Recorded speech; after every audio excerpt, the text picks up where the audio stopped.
Find your shame and reverse it. Ooh, find your shame and reverse it. It's like, that's some Missy Elliott in there. Reverse. Reverse. So how do you find your shame and reverse it? If you say, I'm not enough, then you reverse it and be like, I am enough. You better come on, little therapist. That's actually a practice, though.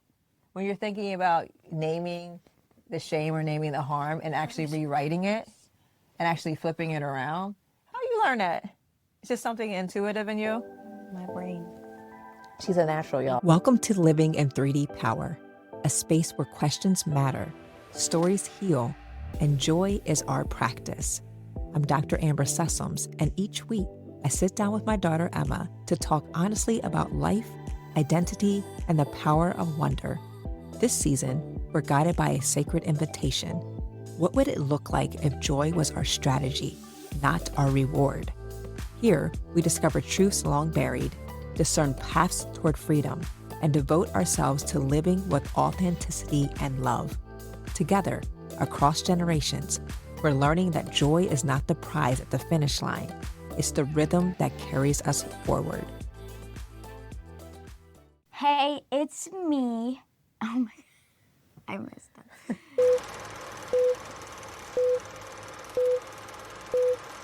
Hey, it's me, Emma. Welcome back to Living in 3D Power, and today we're talking about shame. Yeah, and this came up because I just did a Substack post yesterday. So I do my Sundays in 3D newsletter. And I came across a post by Shaheem McLaurin, who is Sunday. Yes. What's today? Thursday. Today is Tuesday, child. Oh, I get. This daylight savings got us messed up. So Sunday, I think I saw this on Saturday, whatever day it was. Shaheem McLaurin, I've been following him. He is an EMDR therapist, so he does things to help people recover from their trauma that lives in your body, and he does things with eye gaze to help people to recover from that. So that's just an easy way to put it. But he has some awesome posts, and this one caught my attention, so I want us to listen to it, and then we're just going to talk about it. Got 3 quick questions about that, and then we'll see what you have to say, what chicken nugget wisdom you have to drop today. So you want to listen? Mm-hmm. Okay, so it's titled, Is it anxiety and depression, or is it toxic shame? Make sure my sound is up. Eva, I think you're confusing anxiety and depression with toxic shame again. Some of you need to hear this.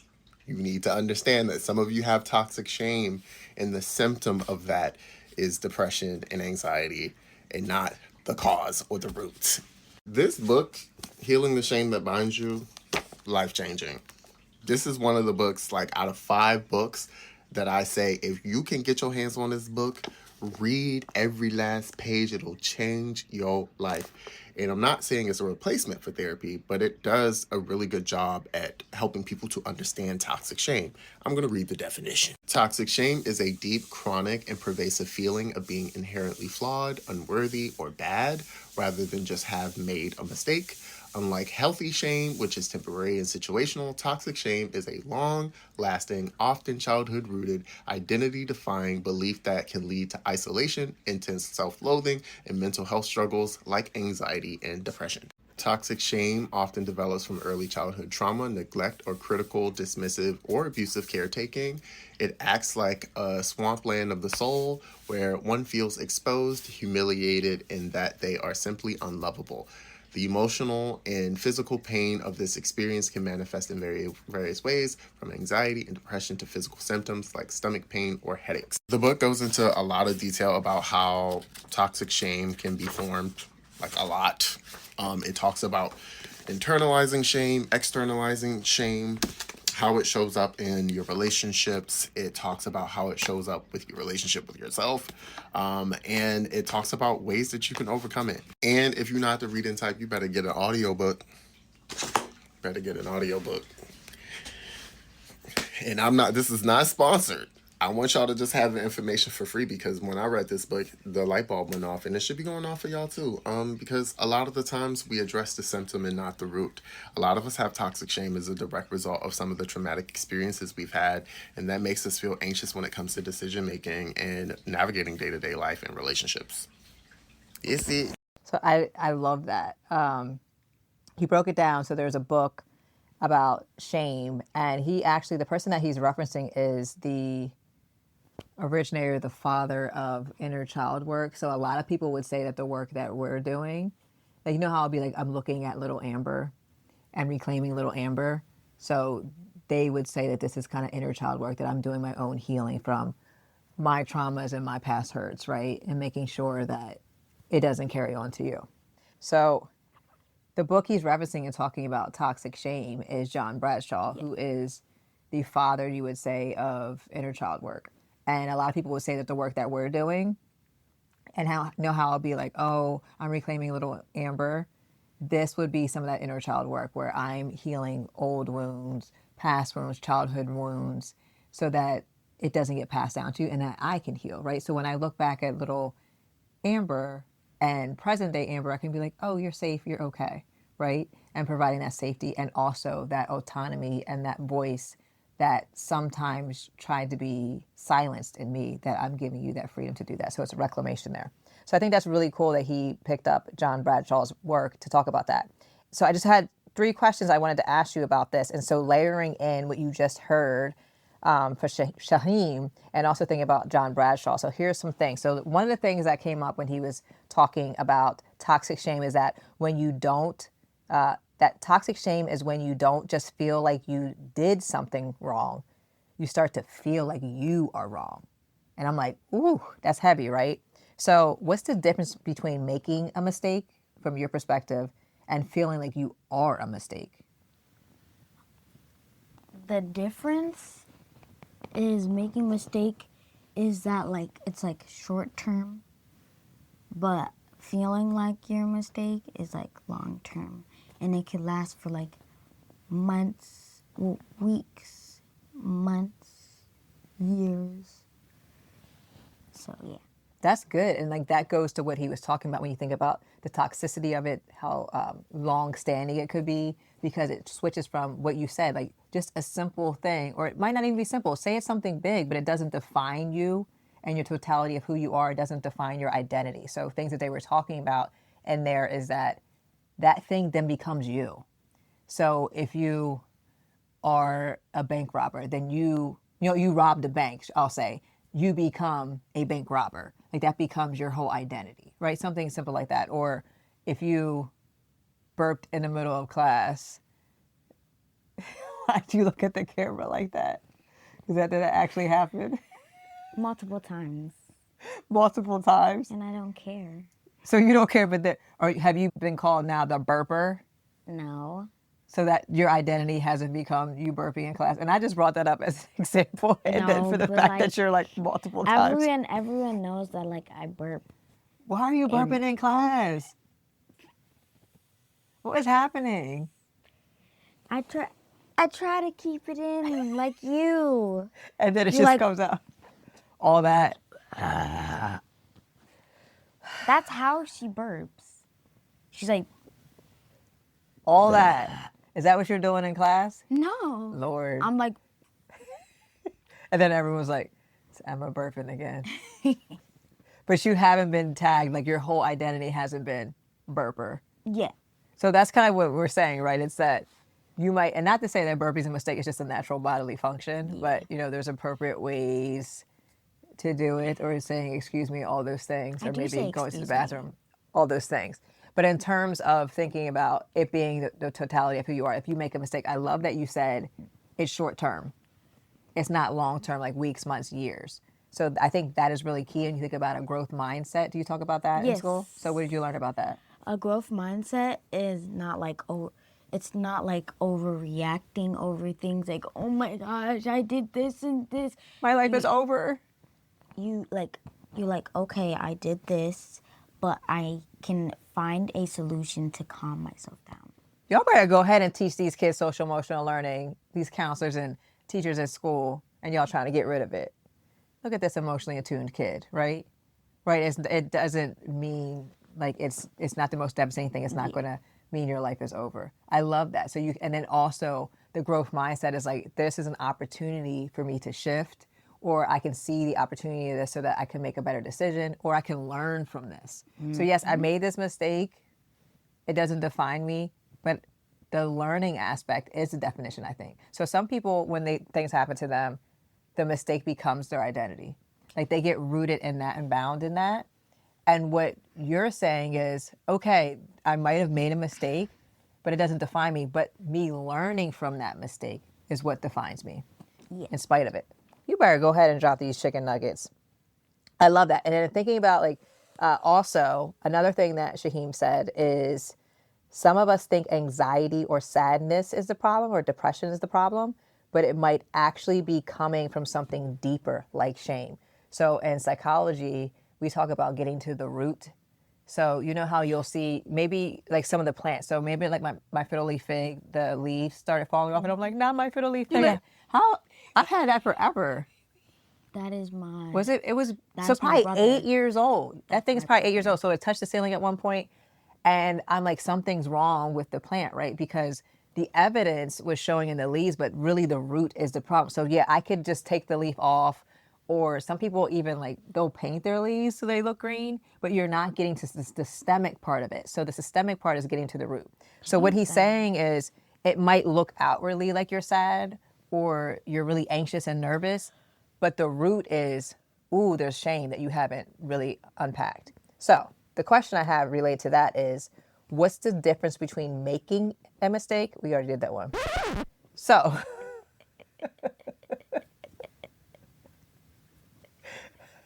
We should put that in. I don't feel any shame. I made a mistake. Yes, and that's a human thing. Boom. Clock it. Okay. The actual question is, if kids feel like something is wrong with them, what do you think they actually need to hear? I think they need to hear someone like talk to them and be like, you're not like a mistake and stuff like that. Who would that someone be? Do you have a particular person? Like, should it be a particular type of person? Can it be anyone? A guardian. A guardian? So an adult? So you think an adult needs to tell you what? So give me an example. So like, can you were an actor for today's promo and doing the whole shame and being like, give them a little dose of it now. How we like all this shame language was coming in your head and you're like, oh no. So the actor in you, so if you feel like you did something wrong, like what would someone say? So I did something wrong. What would you say to me to encourage me? Like, oh my gosh, I completely messed up. I completely embarrassed myself. I said the wrong thing and now my friends are mad at me and everyone hates me and I'm such a horrible person. That's not true. It is true. No, it's not. I ruined everything. Everyone's mad at me. Like I'm such an idiot. You're not an idiot. Just because people think you are doesn't mean it's true. Because as long as what you think matters. But if you think that you're not good enough or anything like that, then we need to talk. Well, that's how I feel. I feel like I'm not good enough. Why? Because I messed everything up. Everyone's mad at me. It's And it's something so stupid. No, it's okay that people are mad at you because it will brush off and they will calm down. They said that they're never going to talk to me again. And I ruined their lives. What did you say? It's just, let's end the scene there. But that, it can get hard, right? Like, so when you're, I appreciate that you're like saying it will brush over or it's not, it's okay. Like, don't think that about yourself. But if you do think that, then we need to talk further. I think that's important to that you emphasize that because sometimes people will say, oh, it's not that big of a deal. It'll brush off. And you're not really honoring what that person's actually feeling and the weight that they're feeling. Because to you, it might not be a big deal. But to someone else that's living it and experiencing it, so that's the level of empathy that we have to have when someone is saying, this is devastating and it's ruined my life. It's so much harder for people when you're like, it's not that big a deal. You're blowing this out of proportion. And that's not what you said. But saying like, it's okay, but if you feel that way, then we need to talk further. I love that. And she keeps trying to say she's not going to be a school psychologist, but I'm just saying. She naturally has these skills. So I love that you allowed that to sit and be like, if you do feel like that, let's talk further. Because a lot of people do feel like that. And sometimes we'll just be like, brush it off and act like they should get on. But that growth mindset is like you're sitting in the tension with them and you're allowing them to actually feel it. Because sometimes what happens is when someone is saying, I feel this way and it's horrible, we get anxious or we feel the tension and we don't like that feeling for us. So we'll just try to like minimize it and be like, it's not that serious because we're really feeling it. Instead of what we should do is sit with the person in it and just be like, I'm sitting in this with you. You don't even have to have the right words. Think about grief. Think about with Uncle Avery. Not everyone had the right words, but it's just the fact of saying, I'm praying for you, or I'm just sitting in silence with you, or I'm just crying with you is enough, knowing that you're not alone. So that was good. I mean, she's just dropping these nuggets, y'all. These are good. Compassionate heart that you have. I'm not gonna be a school psychologist. Yet to be determined. I mean, fine. Be what you want to be. It's just that the compassionate heart is the part that I want you to always have. Yes. So regardless of the role. So the thing too is we often find careers, get training and things that are already naturally inside of us. So there are plenty of other fields where I can still show up this way. You keep yawning, child. Man, you would swear it's like 10 o'clock at night. Sun's still out. I'm telling you, it's taken us a while to recover from this daylight savings time. That hour loss of sleep is rocking us. Anyway, you find career paths or things that you love that are already inherently inside of you. So you naturally have that. Are you going to yawn again? Goodness. I'll stop. Okay, the last thing Shaheem talked about is he described toxic shame as something that can follow people from childhood, especially when they were made to feel small or not enough. The not enough. Remember when and you kind of like laughed. Are you go ahead and yawn? No, it went away. The not enoughness is one of my internal narratives. So stemming from my childhood and thinking about when my mom left when I was the age of 4. And the narrative is I'm not enough for my mom to stay, for my mom to be well. And that not enough narrative at almost 45 can still rear its ugly head in me. So thinking about how that shows up in my life. So these childhood wounds, if we don't do that healing work or understand where they stem from, they show up and they pop up and we don't know how to navigate it. And then we do things to get further in that shame cycle or that narrative of like, I shrank or I'm not enough. And we might overcompensate or do things that harm ourselves or other people. So with that question, so that last one I have for you is, what helps someone remember who they are when they start believing something is wrong with them? I think something that helps people remember themselves is doing something they like.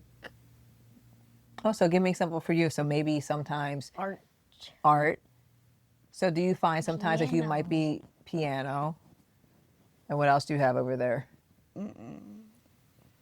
What is it? Bass. I need to get it tuned. Oh, we need to take it and get to it. Listen, y'all, I have a big old SUV and this bass is about as tall as me and I had to put all my seats down, not the front seat, to get this thing in my car. So I need to take it back to school so I can get tuned because she said it's not tuned. Yeah. But I love that you're saying to find something that you love to remember who you are, right? And there are some people in this world that have not figured out what they love. So there goes your part about being a robot, right? They're just are going through the motions thinking, this is how I'm doing all the right things. I did all the right steps. And at the end of the day, they're still really unhappy because they're still trying to search for that thing that makes them come alive. We've talked about that before. So I love that you are making that connection between where's my truth lie? It lies in my joy. I think that's beautiful. Like finding things that you love and spending time getting curious about what you love is huge. People you love, right? Surrounding yourself with people you love, being in community when we're around our family, right? It makes us come alive. It makes us feel seen and we can walk in our truth. I love that. So just thinking about all of this, it makes me think about I talked to Daddy about this the other day when we're in our shame spirals, or I remember one time Graham said something to me and I don't remember what it was, but I remember being like, that shame stuff don't work on me anymore. I'm grown. And it might have been like, I think it's either when I shaved my head or I got my septum pierced, and she's like, they're not going to take you seriously. You're a doctor. And I was like, oh, they will. Trust me. But it was something, I think it was either one of those things where she was like, I can't believe you did that. And I almost felt the shame of that. And I was like, oh, wait, I'm grown. But I would say, I said to Daddy, I said, I think we're the last generation, that parenting style where it's like that shame was just something that was just inherent, especially like that's just what came from it. But it makes me think a lot about that. So how do I not pass that type of parenting style down to you? How do I let you be free so that you don't feel like you have to be boxed in to be someone that you feel like society is calling you to be? Like, how do you walk in your truth? And because I think shame is attached a lot to us showing up a certain way that society says, like blonde hair, straight hair, blue eyes, light skin, all of those things. And we can't help how we're born, and we love what we look like. So how do we celebrate that? But I want my natural hair. We ain't doing that yet. 13? Maybe. Yeah, we got a couple years. But I think that's really important to think about, like that this is a reclamation about what does it look like to not live in shame, even in adulthood. Like, so even 80, 90, 100-year-old people that still live in that shame, how do we honor that I made a mistake, or this is what I like and you're not going to shame me about it? Even something as simple as Maya, she loves anime or One Piece. And we were watching the episode the other night with the new season. And I said, do your friends like One Piece? And she's like, no. But she doesn't stop watching it, or she doesn't stop talking about it. She don't care. She loves One Piece. And then she loves it. And I love that she loves it despite what people might think. Be you. Maya's going to get upset that we mentioned her. No. She'll be like, no. Maya don't even watch this podcast. Yeah, she watches podcasts. 2 hours of people just Yes. sitting watching, playing video games. I don't even know. It's called streaming. Anyway, so on that note, we're going to end, but we'll end with your chicken nugget wisdom. You already gave us a bunch of nuggets, but what's the last one? Just thinking about shame, thinking about truth, thinking about identity, thinking about compassion. Find your shame and reverse it. Ooh, find your shame and reverse it. It's like, that's some Missy Elliott in there. Reverse. Reverse. So how do you find your shame and reverse it? Like if you say I'm not enough, then you reverse it and be like, I am enough. You better come on, little therapist. That's actually a practice, though. When you're thinking about naming the shame or naming the harm and actually rewriting it and actually flipping it around. How do you learn that? It's just something intuitive in you? My brain. She's a natural, y'all. It got a lot of wrinkles. Where? My brain. Oh, your brain. Yes, this is good. It is good that your brain has lots of wrinkles. You need all those folds because there's lots of knowledge in there. That's good. No, I love that. brain. So say that one more time for the people, the good people. Reverse your, what was it called again? You said find your shame and reverse it. Oh, find your shame and reverse it. Right. Boom. On that note, y'all, find your shame and reverse it. Rewrite that thing. Reverse. That's a song. There's 2 songs I'm thinking about, Missy Elliott, and then that's a line dance. What's the reverse? All right. Cha-cha, real smooth. Cha-cha slide, y'all. Cha-cha again. Cha-cha real smooth now. Cha-cha again. Reverse. Mhm. We'll see you all next week. I'm so glad you joined me and Mommy for this episode of Living in 3D Power. I hope you like it. Now do me a favor before you leave. Subscribe to our Substack and make sure you subscribe to wherever you listen to podcasts too. And hey, do me another favor. Share this episode with a friend or family member. If something we said made you laugh, made you smile, or it might mean something to them, just send it away. Okay, one more favor. That's a lot of favors, I know. Head over to the comments on our social media. Tell us what made you say, that's deep, bro. Because your words encourage other people and they encourage us too. See you next time.